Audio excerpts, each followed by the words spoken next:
Hey guys, this is Alex, and welcome to the Two Dudes Brews Interviews podcast. On today's episode, Austin and I are talking about Lars von Trier's 2011 psychological drama, Melancholia. If you like what you hear, consider subscribing to the podcast, give us a rating or review, and maybe even tell your friends about us. With that being said, we hope you enjoy the show.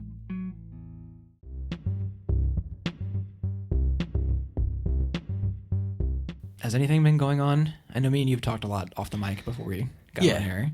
All is well. All is well. All is well. There's a sense of direction in my life again, so it's kind of nice. We also just came out of a fucking snap cold, sub-zero temperatures. I don't think we saw the sun for about 3 weeks. Yeah, and the sun came out today, and I think the whole world kind of just went, very nice.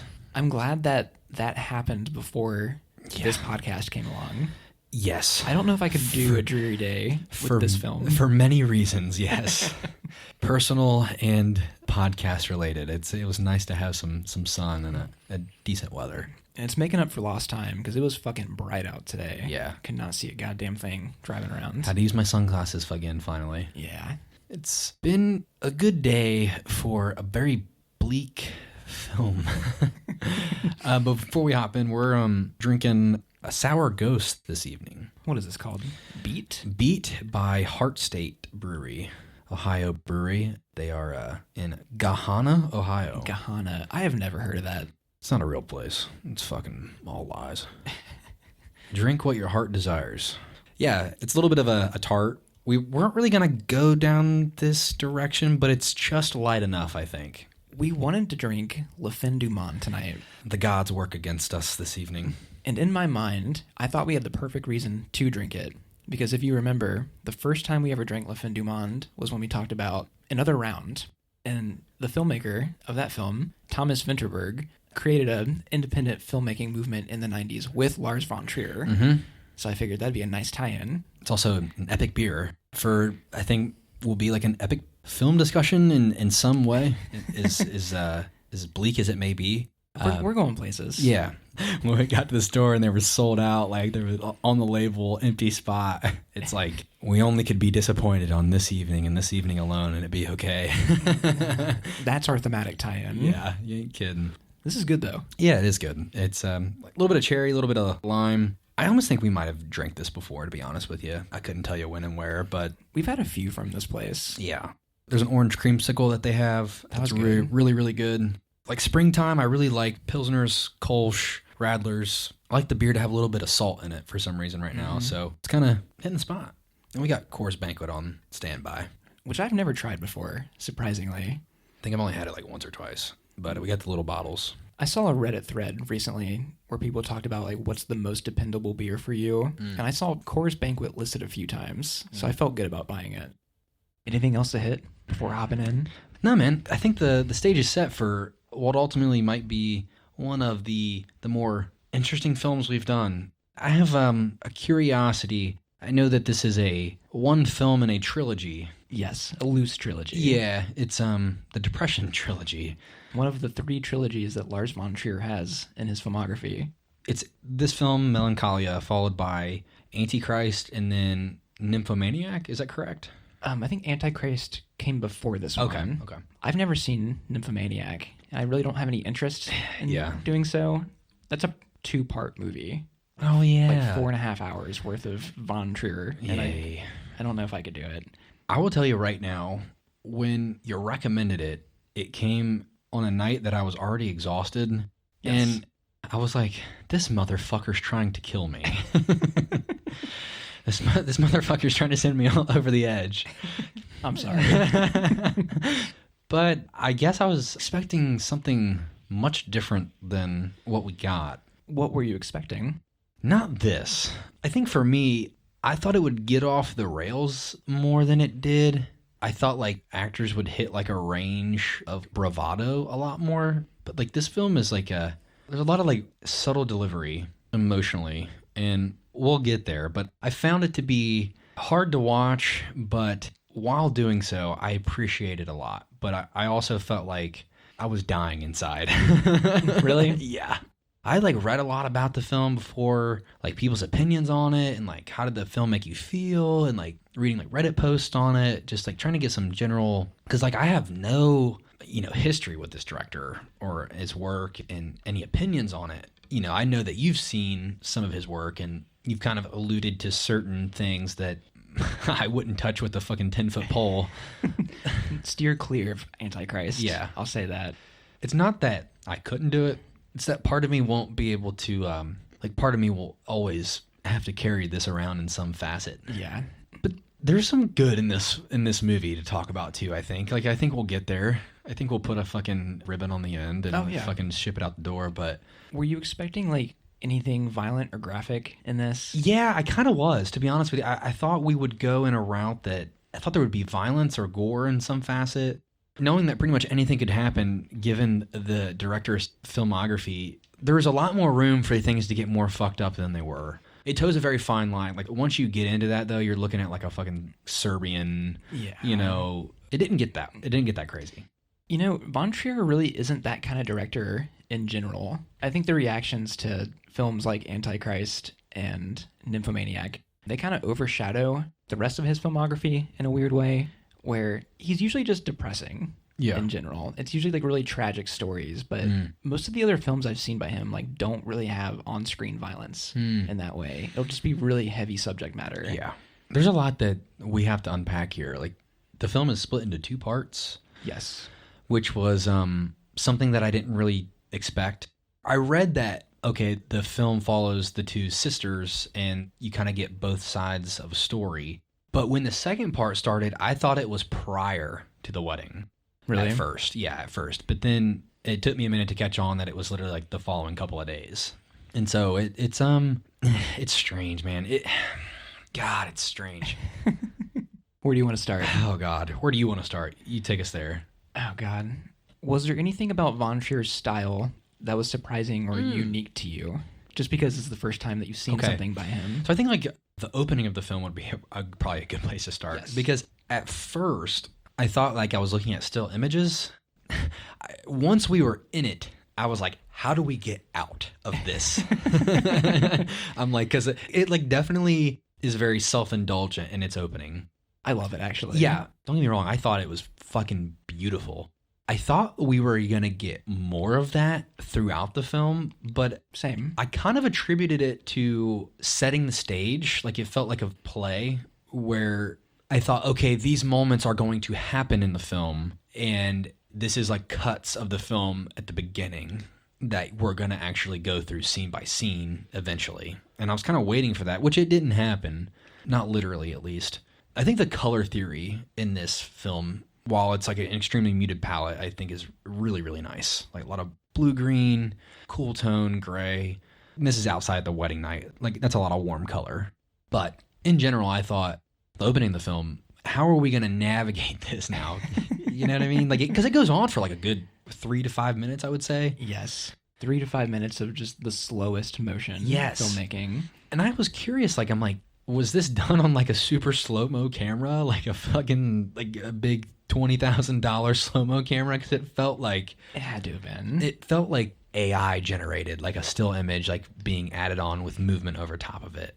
There is something artificial looking about a few of the sequences here. But this is like long before AI though. So I appreciated the sets that these shots were filmed on. Like when, is it Kirsten Dunst? I think it is Kirsten. Yes. When she's running in her wedding dress and she's still imaged, but the trees are slightly shaking. And like, I feel like I could see the set in the most subtle way, which I like that. It's not a knock. I could see the set that they built for this. Like the wall begins. I really noticed it in the slow motion sequence of her having lightning coming out of her fingertips. You can see on the golf course, like the literal line in the background where like the wall would begin. Yeah. A really weird choice to begin the film with, basically like a spoiler of many things you're about to see. And I think Von Trier did this so there wouldn't be any question about whether the planet was going to hit or not. Like, he didn't want it to be like a mystery element. Yeah. I had read about the film prior on people asking, like, does the planet hit? Oh, is this movie hard to watch? Stuff like that. And I didn't read if the planet hit or not. I was like, I'm going to leave that for myself. Yeah, that was spoiled for me, like long before I saw this. We'll get there. I'm going to save that comment for later. You know, the final few seconds of this film are actually used in the house that Jack built. Really? Because in that film, Jack is on his way to hell, and he's explaining to like one of the devil's servants. He's telling this guy his whole life, and that's the framing device for the film. And they talk about like art and politics, history, yada yada, and it cuts away to like random like stock footage of stuff throughout the movie. And then when they talk about like great art, Von Trier puts his own video clips in there. That's fucking hilarious. So you get to see the planet hit. And I saw that like a year ago. Gotcha. What a pretentious fuck. I respect it, but it's hilarious. He's known to be very pretentious. Yeah. I also felt like, okay, immediately I knew I'm in for a very niche art house film. I can relax in knowing that I'm going to have something to talk about here, regardless of what I think in the end. So that was good. I think for me, I wanted more of, like, I think part one is the better part for me. I think so too. I want... Maybe by a considerable margin as well. Maybe it's the pacing of the film, being that it's in two parts. It basically feels like two movies. It does. In some way. Like, I thought the movie was getting ready to end, you know, and I'm like, this isn't right. But it's so densely packed in 1 hour that I'm like, I felt like an eternity that had gone by. That's why I had to split the film into 2 days. I'm like, I can't, I don't know if I can do this anymore tonight. It's kind of strange because it doesn't feel like part two feels all that informed by part one. Yeah. There's a lot of repetition, like a lot of repeat-esque scenes. Don't you feel like no one acknowledges the fact that there was a failed wedding the night before? Is this the day after? I think. Like, I literally don't know. I thought Justine stayed at the castle that night. She did. Then arrives via cab back the next day? It's not explained at all. And yeah, they don't talk about her husband or her losing her job or anything. Oh my God. Now I'm even more confused.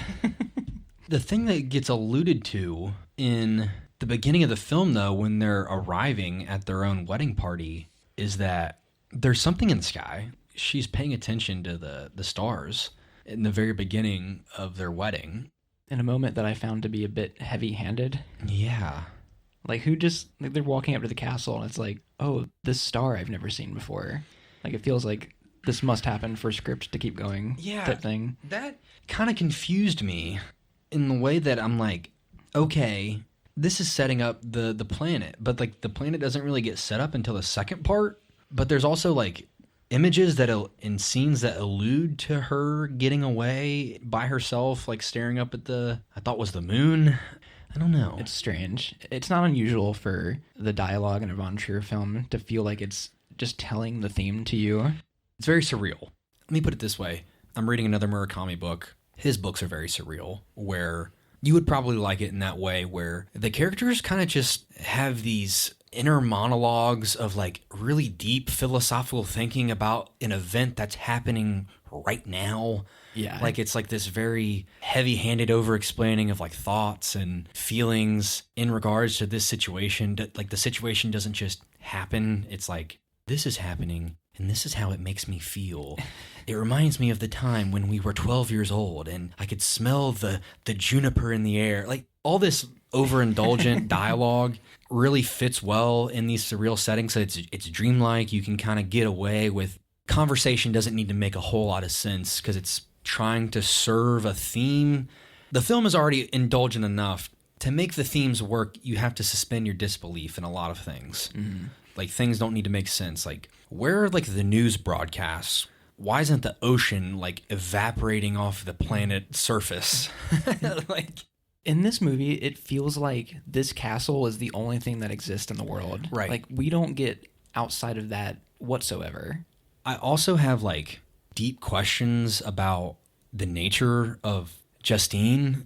again, like this is something that's very Murakami-esque, but like the nature of sexuality in like Murakami books, I don't even know that I like Murakami. Like this is like a very common theme with like his readers. Like people don't even really know if they like him or like agree with anything that he says, but like for some reason, like the reading process is interesting. That sounds like my relationship with Lars von Trier Yes. films in general. Yes. Really bizarre subject matter that I don't really think the human mind's supposed to comprehend.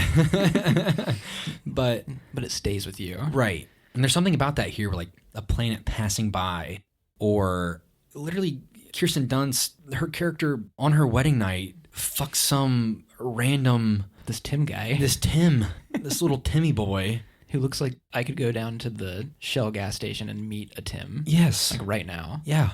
And Why does she do it? why does she do it? How does that action of the character carry over like even into like the second part? How does it carry out in its own part? Right. Like it's so disconnected. And I feel bad for Michael. Is that his name? I think so. Played by Alexander Skarsgård. Our boy. Yeah. Beowulf. Fucking Beowulf. The Northman himself. Looking tiny here. Yeah. This is before the roids. This is before that tea they put him on. By the way, that movie's so fucking good. I saw you have a copy of it upstairs, you bastard. Yeah, we picked that up semi-recently. I'm a fan of Skarsgård. What I've seen him in so far. He had a reoccurring role in the last 2 seasons of Succession, which is strange because part 1 of this film feels like a loosely written episode of Succession. Yeah. High society, family drama. That's that show. Right. In a nutshell. Right. But yeah, I do feel bad for his character because he doesn't do anything wrong here. Can't give a speech to save his life, but I mean, that was pretty bad. yeah. Pretty fucking terrible. This film like boiled up so many negative emotions inside me like throughout this like family drama stuff. I can see that. I'm like, stop, please, no, get me out of this fucking nightmare. The mother's Yeah. awful in particular. Mhm. You know, I have a lot of questions in regards to the mother. Okay, hopefully I can answer them. I don't know if we will, but there's something here in the second part that's like more revealed to us where Kirsten Dunst's character states that she knows things. Yes. And she's always known things. It's not really elaborated on besides that verbiage. That is literally Murakami dialogue right there for you. Like, I know things. I know things. And her certainty, when she names off the amount of beans that were in the glass container that, you know, like a wedding game for guests to participate in, she knew that without ever getting the answer revealed to her. And like, she knew that they were all going to die. I don't know if she ever even saw the jar. No. Not on screen, at least. Right. Because Skarsgård states, he asks, would you like to speak for your wife? And he goes, I wouldn't dare do such a thing. Which I think, like, also dialogue-wise, there's something there. This guy is just, like, a good boy. This guy is, like, a golden retriever husband with, like... He really is. A demon of a wife that he's trying to marry. And I feel like her character with the mother, that particular conversation, when she's stating, like, she's scared, she's, like, frightened and terrified, and her mother, like, is so dismissive about it. In my head, I think the mother knows that the world is shit and is going to end. Because she makes comments on, like, Ooh. Fuck your rituals. She's like, we're all terrified, honey. Like, I think the mother, this is my perspective, but, like... No, this is good. I think the mother is, like, the way she's written, her relationship with her daughters is fucking terrible. I would have a restraining order against this woman, let alone invite her to my wedding. But I feel like the mother has some sort of like omen-like power. Like if Kirsten Dunst's character is so convicted in her knowing, that needs to come from somewhere. And I feel like the relationship with the mother kind of demonstrates that the mother thinks the world is shit and everyone needs to die and fuck everyone and she hates everyone. Like something is passed on genetically to the daughter or daughters. That's an excellent point. And I was trying to figure this out, and I think you maybe like just cracked the code. I think on that. Like, because I think the mother knows what Justine is trying to say, and I think ultimately Justine adapts that mindset by the end. And so there's a little bit of that there where, okay, so like the husband, who is that guy, by the way? He was like a big TV star. Claire's husband? Yeah. It's Kiefer Sutherland. Yeah. Lost Boys. Yeah, and 24, was it? He was in 24, wasn't he? He was the main character in that? I've never seen that show. No, but, yeah. but I remember it, yeah. He's in the Twin Peaks movie, too. Oh, okay. He's really good in that, too. He's an interesting character to study as well, but... I thought he was a father-in-law of some sort. Yeah, me too. At first, I didn't put together the connection of him and Claire until, like, later in the film, where I realized, oh, wait, this is their estate. Like, I didn't really put two and two together until the second half. I think Charlotte Gainsbourg just looks a lot younger than Kiefer Sutherland. Yeah. With the genetics thing, I had caught that a bit. I thought that maybe it just had to do with Justine's other depressive tendencies, like on a base non-surreal level, because that scene takes place with the mother like on the other side of a door. She's taking a bath in the middle of this wedding, which so is her daughter, which Justine does earlier. So maybe there's some double meaning stuff going on here. I really did not know what to make of her knowing things, and that's a great explanation for that. Yeah, because I'm thinking like because her patterns of behavior were like very much remnant of her mother's behavior, and I was thinking it's like also like brings up themes of like family history, mental illness is genetic in a lot of ways. This is like it's a fucking bleak movie. There are a lot of things to unpack with that wedding too, where the only person there that I think wanted the wedding to happen was Michael, the groom, trying to get his wife to have a good time. They like down a bottle of liquor. He's really trying. Yeah, and oh man, dude. That like defeated me. That was hard to watch. And then like wedding night sex going bad, and like that was like just such an uncomfortable situation. I think he does kind of fuck up in that situation though. She just wants to talk for a moment. No one wants to listen to what she has to say. That's the other thing. Yes, and that's common through this entire first hour of the film. Yeah, I hate that. And maybe that's what causes her to take the more nihilistic view as it goes. No one giving her the time of day just to like talk about how she feels. Like that's even like present like with her sister. Claire's trying to run a tight ship this wedding. I don't know if you read this, but supposedly she's supposed to be like the encapsulation of anxiety as opposed to Justine's depression. Oh yeah, I caught it. She's very uptight. I actually think the sisters have a few like nice, sweet moments. Oh yeah, throughout, and a lot of rough moments too. That too. I think the biggest stinger for me was like the dad, the way he departs. Yeah. It hurts more for me than the mom because she's like just straight up cruel. Right. Like almost like in a caricature way. Yes. Her dismissiveness is over the top. Yeah, it's like generic evil mom to a degree. But the dad, we see him throughout the wedding and he's like a good time. Yeah. Stealing spoons and like just dancing the night away. He's played by John Hurt, I think. And I loved the small bits of performance that we got from him here. When he promises to stay the night with Justine and then leaves just a note to let her down. Like that was like goddamn. It also like is very apparent that his failed marriage, like he got the better end of the stick. What was with the Betty thing? The Betty. He called everyone Betty. Because I know he was seated between two women named Betty. At the table. So like is the joke just like, oh, everyone's Betty now? Yes. Like it was kind of silly for this movie. Like, yeah, but I also think... I don't say that in a bad way either. But I think that was done in a way where I think it's kind of meant to show that he's a little bit of a buffoon, and while he may be a good time, he's not necessarily personable or like he'll remember anything that you said. And I think that kind of plays into the fact that he doesn't want to listen to what his daughter has to say. He's the kind of dad that promises to take you to Disney World and then cancels like 10 minutes before you're supposed to leave. Yeah. Like that's the vibe I was getting from him. But he can convince you any time that you're going to Disney World, even after letting you down 10 times. I want to talk about the husband. I want to talk about Claire's husband. He is, I think, the masculine role in the film of everything's going to be fine. Even during the wedding night, while he's losing his shit, he has a moment with Justine, like, do you know how much this cost me? I know how much money this is, and which doesn't help anybody. Yeah. I think that kind of illuminated for me that this character being the most sure, ultimately failing, ties with the film really well with they're all going to die in the end anyway, no matter how you try to sugarcoat it. And like he sugarcoats it in the way that's preparedness and calculated. The probability, there's a certain fact to the way this character operates. Like a coldness. Yes. But there's comfort in that as well. Yes. That isn't provided through really any other relationship displayed in the film. Like, because everybody, the sisters let each other down in the way that throughout the film they're literally saying, like, I hate you sometimes. Like, really fucking hate you. Claire's telling her to not make a scene before anything even happens. Yeah. And then there's the mother. That's a failed relationship. The father's a failed relationship. The husband is a failed relationship. And then there's, like, this guy, which his character gets carried into part 2, which I think is the nice segue of he's kind of holding this thing together. He's, like, keeping his anxious wife, keeping her emotions at bay, all while, like, trying to enjoy time with his son. There is, like, a happy father here.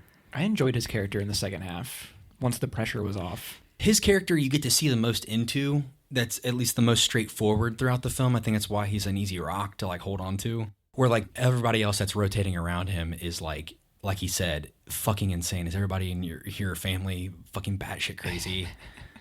His only flaw is that, like, he abandons everybody and takes the coward's way out. Yeah. Like, just disappears in the end. Yeah. I think that, like, leaves your cast of Claire, Justine, and the son Leo. I didn't even know the son's name. Yeah. That's good. This is where our story takes its apex. I don't want to get too far along. I don't know if there's more we need to talk about, but I think all these messy relationships, like, die, and then ultimately it's like mother and son and aunt. And that's what you get in the end, which I think is a really strange. That's strange. Like, having the first hour of this movie be like this huge, grand, like, hundreds of people here. A lot of moving pieces, yeah. And then paring it down to a core group of 4. His character is the one that bridges that gap between part 1 and 2. And I think when viewing the film, the relationships ultimately stem back from him in some way, where everybody's abandoned the whole notion of family. And I think it's weird, and I mean this in a good way, but I watched an interview of Kirsten Dunst commenting on the film where she's like, I think he's one of the great auteur directors. He uses women in this film as the main front to, like, ultimately talk about his feelings, which I know him and Kirsten Dunst had, like, it was a good director and lead actress relationship where she was commenting on his ability to be so open with her about his feelings, allowed her to get in a certain range for this film, which I want to commend. I've only seen her in Spider-Man, and I can't think of anything else. Like, I know she's in Power of Dog. You know, weird coincidence, but me and Liv just started Fargo season 2 in the lead up to this podcast, and then here she is showing up as, like, the lead of that season. Really? And she's, like, really great in it. I kind of did not expect this from her. Like, she's extremely beautiful, but she has, like, a very cold air about her in a way. Like, there's a cold beauty to her. Yeah. Especially that's, like, elevated in this film. Like, the film is made to do that. But the range that she gets in, dude, the bathtub scene, like, oh my God, like, can't even put a hand in the water. She looks like she's had, like, the universe pulled out of her. Like a black hole in her. Which, I've never been that depressed. That's, I think, shows, like, major depression, which is, like, the theme of her character, which it was done really well. But it's hard to talk about because it's, like, really heavy. It's her looking just really dejected a lot of the time. But then she's able to portray, like, fake happiness during the first half where she has to put on a smile in front of everybody to keep this thing going. She's great in this role. This is a weird aside, but what was up with her pissing on the golf course? Yeah. I was trying to run this through my mind to, like, figure out, like, okay, how does this align with... It's almost like the scene where she goes out and fucks the guy out there. Like, it's like the same, almost identical framing and everything. Yep. Like, what is the meaning of this? Is she spiting her family, like, pissing on their property? I don't know, man. That's the closest I could come. It's also, like, weird because I think it tries to set up the character for sympathy as well, but then ultimately, like, her actions aren't great. And you kind of can't... She's not likable in that way. I agree. And that's hard. I don't think anybody in this film is really likable. Maybe the child has the most innocence, which ultimately makes sense for him to be here and his character to carry through the end. I guess Tim did nothing wrong. I don't know if he even willingly had sex with Justine. No, I'm pretty sure he got raped, pretty much. He just gets pushed over. Like, he's like a blank slate. He does nothing, says nothing. Yeah. Also, like, I think that his character is done well in a way where he's a yes man, and he's, like, an opportunist in some way. Where, like, literally, what's the Skarsgård's? Stellan. Stellan, yeah. Daddy Skarsgård? Yes. Daddy Skarsgård. him firing him like in front of him type of thing. And What a dick. yeah, what an ass. He basically introduces Tim like, this is my dumbass nephew. He's not qualified for the job. Yeah. Go and run back to whatever you were doing. He really wanted that tagline. Yeah. Dude, the feeling that the first half gives you of like you cannot breathe. It's awful. We're just moving from one negative event to the next. Yeah. It's really hard to watch. Were there any moments that you found to show positivity in any way? The end of the film, I think. I think the second half of the film like starts to show, a weird way to say it, but there's an optimism in the end. It's like when someone tells you you have 6 months to live. Your last 6 months would be the best 6 months of your life. You would look up and you would be like, everything is beautiful. If you knew you were going to die, you would cry over the most simple thing. If you saw a bee going to pollinate a flower, you would cry your eyes out. You'd be like, yes, the world is beautiful. I read somewhere that stated someone who's depressed is more ready to face a crisis. Yeah. Because they're kind of prepared for it. Like everything's a crisis to them all the time. Yes, doctor. Yes, doctor. I couldn't have put it better myself. Thank you for validating my feelings. Sorry. There is truth to that to some degree, I think. Yeah. There is a beauty in this negativity. I did like the film. I will say that much. For what I was expecting and what I got, I think ultimately it's really hard to watch, and I don't want to go back to it anytime soon. And to be honest with you, this is a movie I might hold for myself. I don't know many people that I think would want this. No, this is very niche. Like my brother, for example, if he's listening, I love you. Hey, Blake. You bastard. He's seen like some challenging films. Like I know he's seen Manchester by the Sea, which I think that's something I'm glad he's seen. But when it comes to a film like this, it's like, man, like this is a... Do you think this would be too much for him? I think this would be a lot for anybody, let alone like, it's like telling somebody, if I say, here, open this book, it will destroy everything you know and love, any notion of comfort that you have, and it will strip away that comfort from you. Here you go. You just don't want to pass it to the next person. I mean, I don't know if I'd be begging other people to see this either. Is it strange that it didn't destroy me in that way? Maybe that's just because who I am as a person already. What do you get out of it? I commemorate you because I've always thought of myself as the experimentalist, and you are the guy that goes beyond what I'm prepared for. But I also think you can take it. I know that I hide it from myself. I'm like, I don't want to do that. I'm afraid to face some things, and I think movies like this bring that up, and you're just like, here you go. And I'm over here like shamanically trying to absorb it into my personality, and you're just like, here it is. I don't know why I can just put myself through things. Yeah. Just go explore some random, either like violence or super emotional, tragic stuff. It just doesn't destroy me in that way. Hardly ever. There's few films that like get me emotionally. I don't know why that is. I know there's a movie that will make us both cry, and like that's Everything Everywhere All at Once. Yes. I think that movie, for me, that's one where I'm like, Getter has a soul. He's in there. That is a guaranteed tearjerker for me. Yeah. And it still gets me. I think Her is kind of like that too. Yeah, Her is that. Oh, man. Picked up the soundtrack on vinyl. You did. It's a great score. I think the film didn't destroy me in that way because I was, as a person who has been diagnosed as depressed before, I was really hoping it would like validate more about the experience. And in some aspects it does. Right. It does nail certain things. It just didn't awaken anything about the experience for me. Like, I don't know. I think it did for me a little bit. You think so? A little bit. I think something that I definitely struggle with is people pleasing. And I think as a young man, it's been really difficult for me to basically figure out and tell myself what my identity is going to be. And I think part of it is letting that, you got to let some of that go. And I think that's kind of what Justine, her character does, which like she acts in a nihilistic way, but ultimately she says, fuck you to everybody or fuck your feelings because the end is near. But it takes the end of the world to awaken that in her. The way she operates, though, is a place from nihilism, which I don't agree with. Because, like, are things so out of control that they're unfixable, or have we just not solved the problem that we've created for ourselves yet? And that's what I'm trying to figure out. How do you set your life up in a way where you don't let the weight of the world crush you when it's happening all the time? And like the weight of the world will always be there. And I think like that's shown quite literally in the film when the weight of the world comes crashing down on you. Is that what the film's trying to say? I don't know. Honestly, I have no idea.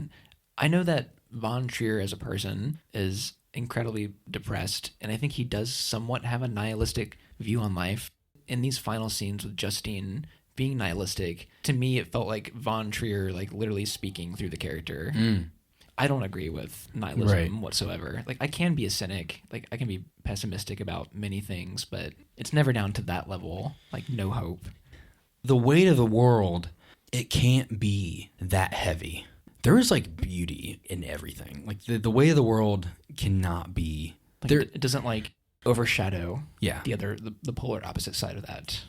I hate that this movie's bringing this up, but it makes you. I had a feeling it'd go this way. But it makes you think though, right? Because in the end of the film, they accept their death, and they accept it. They face it head on when like no one else could. And that's a beautiful thing. And that's a beautiful thing. Weird way. Yes, and I kind of needed that. It was surprisingly fast and to the point, and like not dwelled upon in a negative way. Oh, dude. The facial acting and just a slight, subtle emotion. It's like a picture that says 1,000 words type of thing. We've seen other movies similar in some way. Like, what's that? Don't Look Up. That's kind of like the comedic parody version, I almost feel like, of this film. Yeah. I actually think, even though I dislike that film quite strongly, I think the final scene is actually pretty good. Tackled in a similar way here. Right. Like, it did take it seriously in the final moments. There's a reason why that film stuck with me, and that's kind of the same thing going on here. I think there's a reason why Her stayed with me, too. Like, there is a hope.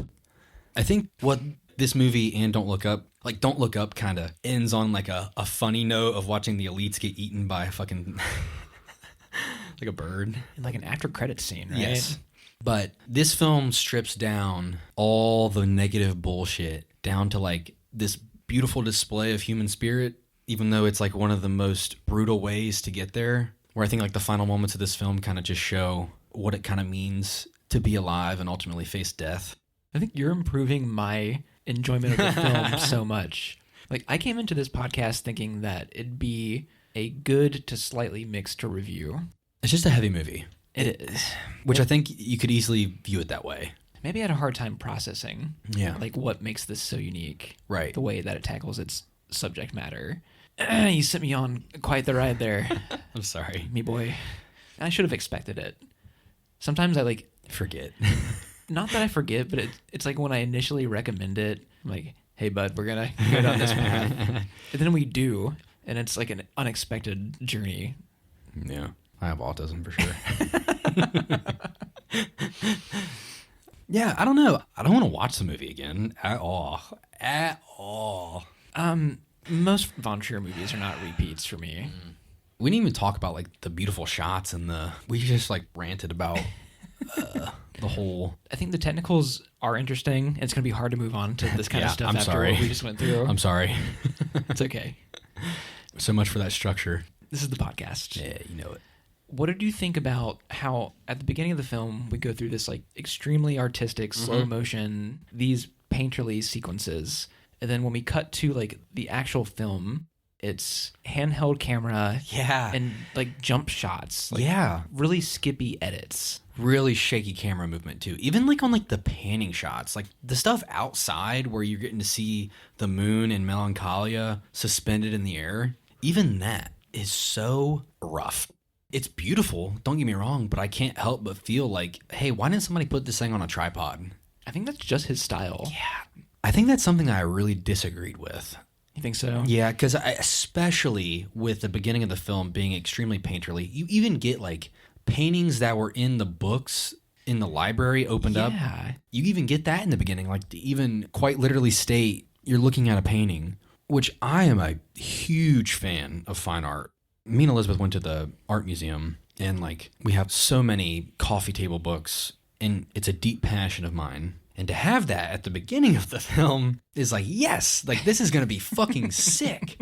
You know, I'm in for a ride here. And then it's kind of rough in some ways. Like, don't get me wrong, there's a couple nice still shots, like Kirsten Dunst, looking fine, girl, just as ever. I mean that in all due respect. I was hoping for more of a mix of the two styles. Right. It makes sense when we're like in the wedding reception. The handheld camera works well with the family drama. Like, we're getting up close on their lives. Yeah, like out on the golf course, like during the party. Like, I like seeing Stellan break that fucking plate and storm off like in his fucking Land Rover. I think it should have done more to vamp up like the establishing shots or like more stuff to cut in between scenes. Like, we just cut straight to another handheld scene constantly. Wouldn't you want even a little bit of that painterly stuff when you're looking out at the moons? Like, make those shots that. Add a little bit of impressionism imagery on that, and then have the characters move through that, which you've shown me already. Yeah. That kind of bothered me, and I mean, part of me thinks like, yeah, if maybe they had the budget, they probably would. Because, I mean, you can see, like, these are really nice sets, and like, it definitely feels professional for its budget. But part of me wants a little bit more, and I think that would even make the film better, or maybe like it might soften up visually for like the subject matter, where like you can kind of give your brain a break from like this fucking doom and gloom fest that's happening. Yeah. Where you can at least like appreciate a beautiful image, but it doesn't really happen that way at all. Part of me wants a little bit of that. I wanted it too, but it's like typical of him. I think Antichrist, the first 5 minutes of that begins in a similar way that this does. Is that like the stuff with the tree and like the nudity and like the fox? Oh, well, now that you say that, Antichrist did have more like throughout the film for brief moments. But that film begins with like a black and white, extreme slow motion sequence of like a husband and wife like getting it on. Very nice. I don't know if I'll tell you about that one on the air. Well, fuck it. Now that we're here. Antichrist is one of the craziest fucking movies I've ever seen. I think that movie would kind of destroy some of me. I didn't really like it, and I couldn't decipher the subject matter really. Like, it felt a bit hollow in that one. But what it did pushed boundaries in a weird way that I didn't even know were allowed in film. I don't think I can watch something like that. There are some things like that. Part of it exists in David Lynch. You think so? Yeah, where I'm like, some of the stuff that you've shown me, I'm like, you know, I don't know that is for me in my mind. Sure. My mind doesn't want that. To be fair, I showed you one of the craziest things he's done. This? You mean with Lynch? Yeah. With that Twin Peaks episode. Yeah, that's a lot. I know Mulholland Drive had its moments, for sure. Yeah.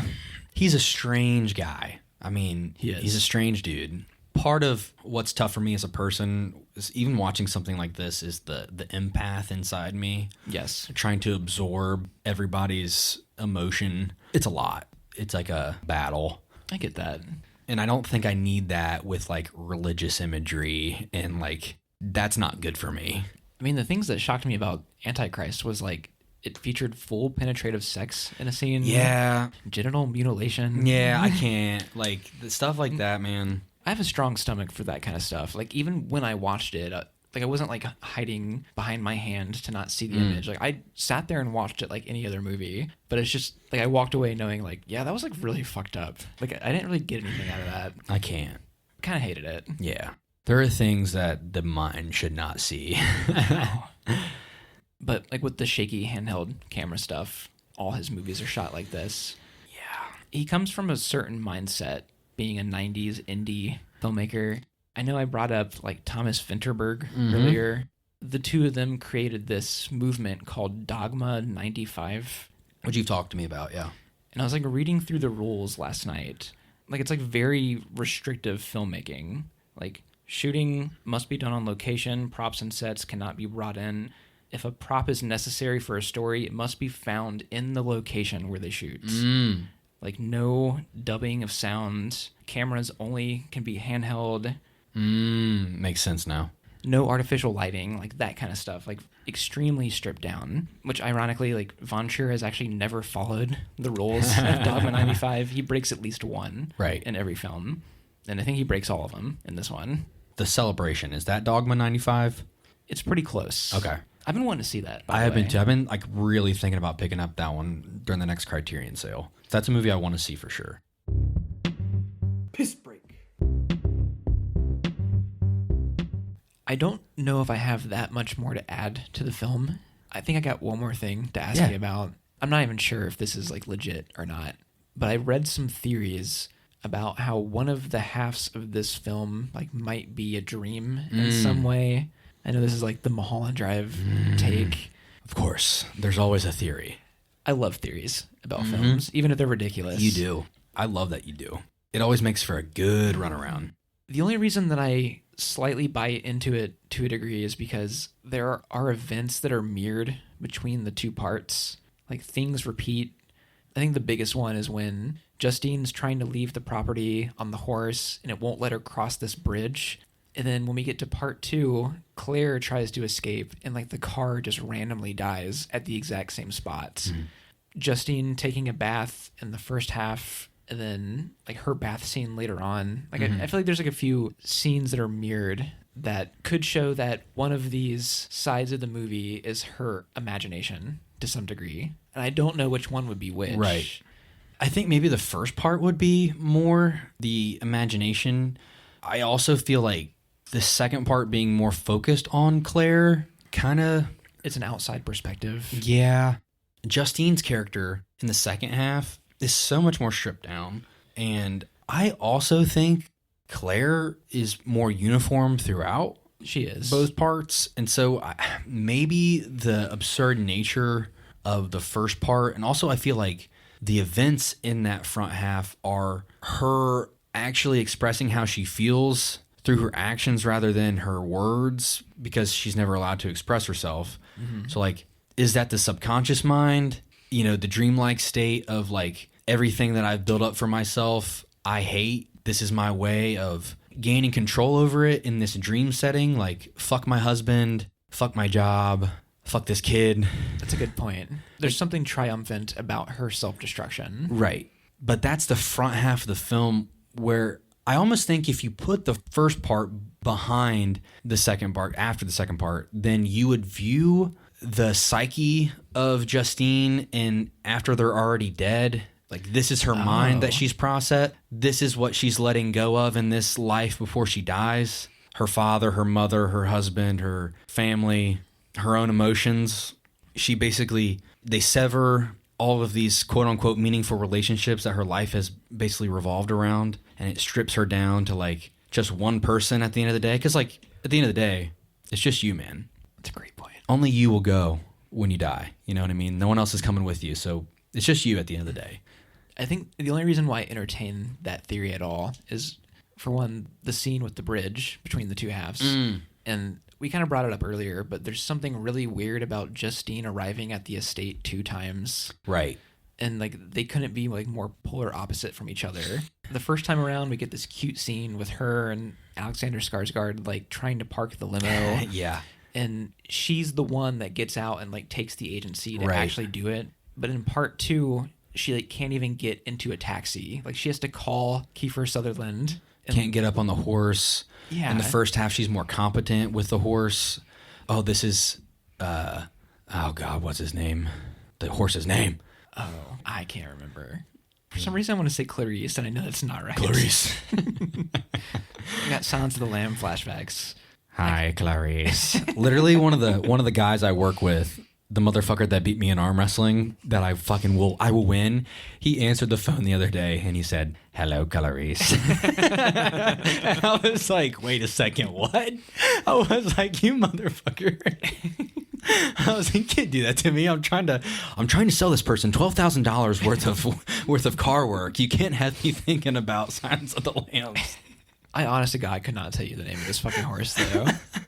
Regardless of the fact, she's more competent. She's like, I'm his mistress. Only I can ride him. Doesn't Claire make a comment in the second half like, you never take him out to ride? Exactly. And that contradicts the first half. And she yells at her, get on the horse, and she's like, stop beating him. It definitely is a more realistic approach to her depression, where like you said, her self-destruction feels triumphant.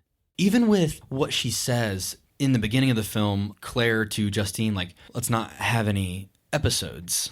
Like, don't make a scene. Yeah, don't make a scene. But like that's right after she looked up at the star. And so part of me thinks that, okay, this front half is the dream because, hey, don't tell the guests that the world's ending. And when she looks up in the sky and Melancholia is not there, when it's present throughout the whole second half, is that her mind trying to dissociate from the fact that the world's ending and it's coming from the sky? Ooh. And like when she goes out onto the golf course and like she's looking up in the sky in the first half and there's nothing there.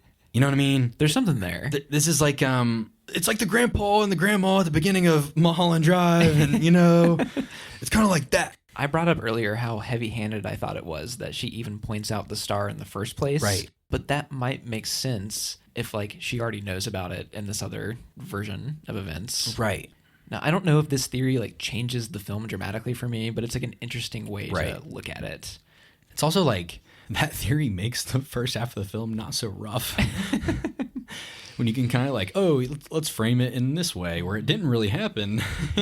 It's a little heightened. There's like a fairy tale element to it, but not a lot. It's like lingering within the tone. Which is, again, that's an extremely surreal thing. Like, it goes hand in hand with subject matter where you can, again, I'm going to tie in like Murakami, where things don't make sense, but your mind is left to put the pieces together. The last thing I'll say about the film is God bless the butler character. Don't touch the device. He's like so offended that Justine's ruining this wedding that he like shields the sight of her every time he's in the room. I think my favorite scene, or one of my favorite scenes in the movie, is when John gets fed up with the mother and like throws her shit out. And then he immediately, in a very static shot, we see him leave and then the butler come out, pick up the things and bring them back inside. Right. He's like trying to keep this thing together. I don't know if the film's saying like, look at all these rich people and their trivial problems. And like we have these like background butlers like cleaning up the bullshit. Not saying the film's like a commentary on class in any way, but like it felt like it could have been, you know? Maybe we want to get a horse. I used to ride horses when I was young. Did you? Yeah. I didn't know that. I used to ride horses when I was young.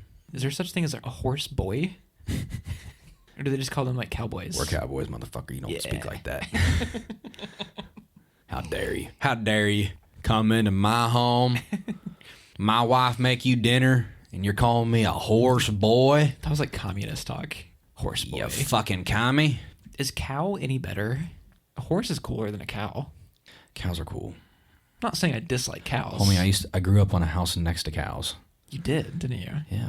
They're adorable. They're delicious. You're talking to the wrong guy about that. Do you have anything more to say about Melancholia? I think I've had enough for one night. I completely understand that. You motherfucker. I think this movie is a very strong 8. Very strong 8.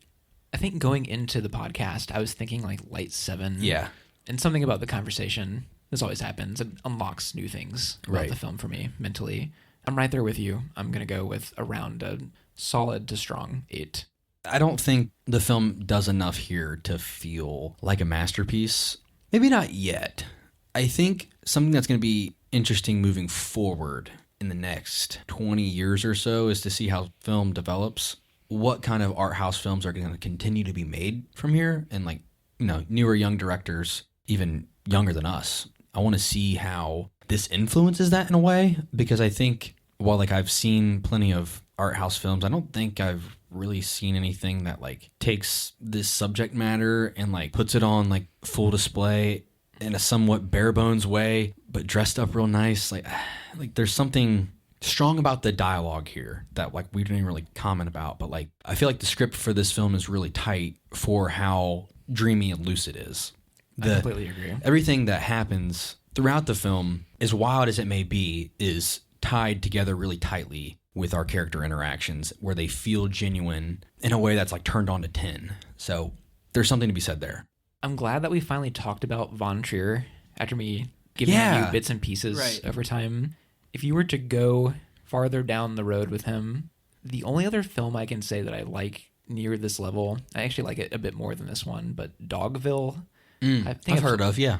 Nicole Kidman is in that one. That one's a little lighter, right? Like lighter subject matter. Yeah.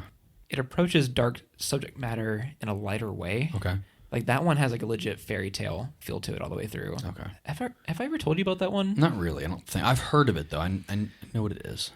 That film is really unique because it's filmed on a soundstage with like almost no props. Like there's no buildings. There's like chalk outlines that represent buildings. So you have this huge cast like on a stage. That's kind of weird. And like you can always see the rest of the characters throughout the film because there's no buildings. You're like looking into their lives. Like it's It's extremely weird, and it's the kind of thing that you would think would be distracting, but then once you're 10 minutes in, it's like those buildings are there and there are trees and this is a town. It is one of the more unique films I've ever seen. I would highly recommend that one, actually. I would be interested in seeing that for sure. That kind of reminds me of another film I need to see, which is Synecdoche. I don't believe I've seen that. Synecdoche, New York? Yeah. Philip Seymour Hoffman? Yeah. I know that on DVD. I haven't watched it yet. I really need to watch it. It's supposed to be great. I almost recommended Dogville in place of this, but it's really hard to get a hold of. Oh, really? Like, you can't buy it on digital. Oh, really? It's never been remastered for Blu-ray.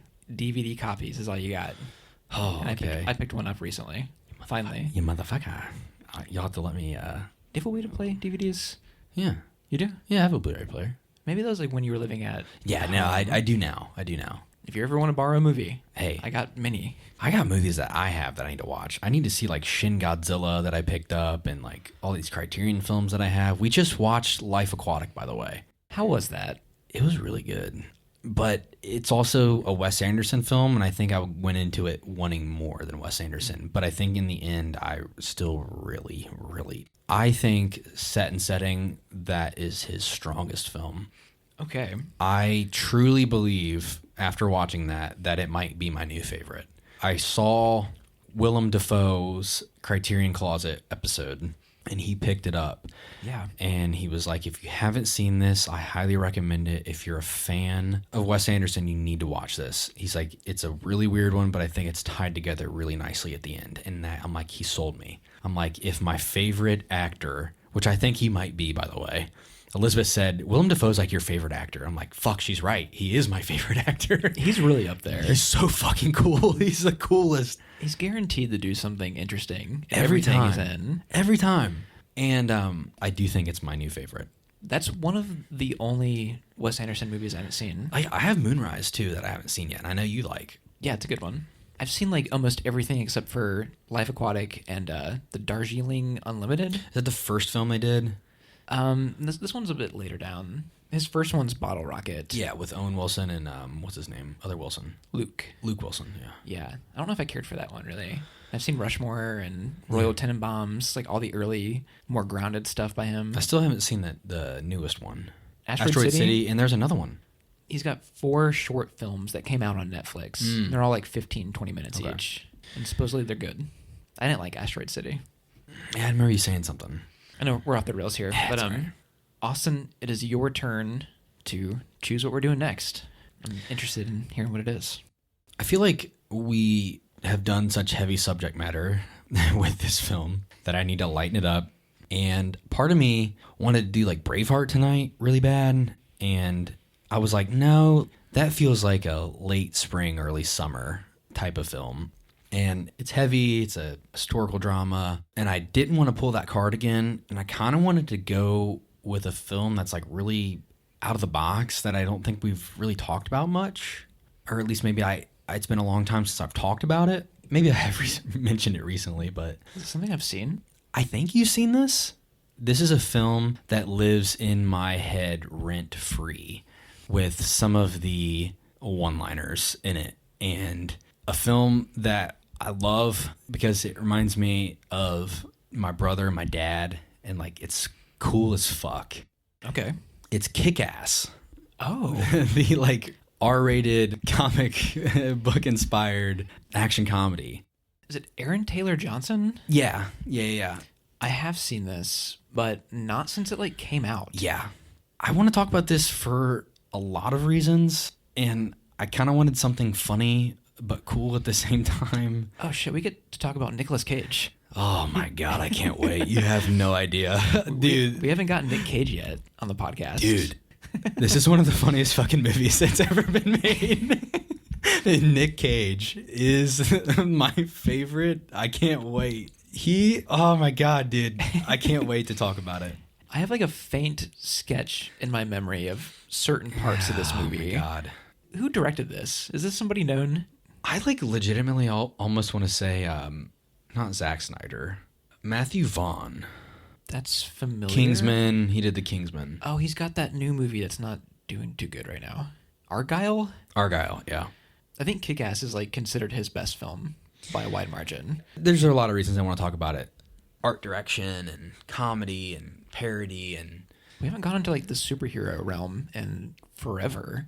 I know we did Suicide Squad early on. Have we done anything else similar to that? Did we talk about the Batman, or did we just talk about it when we did our favorites? We did it with our favorite films. Yeah, we did. Which we talked about that film a lot off in other episodes. Like we've basically given a review of that. I don't think we'll ever need to really. If you piece all that audio together, then it'd make that's a podcast. Yes. I guess we haven't done hero stuff again. It's always the parody and comedy route with the superhero. It gives you a lot more to talk about, for sure.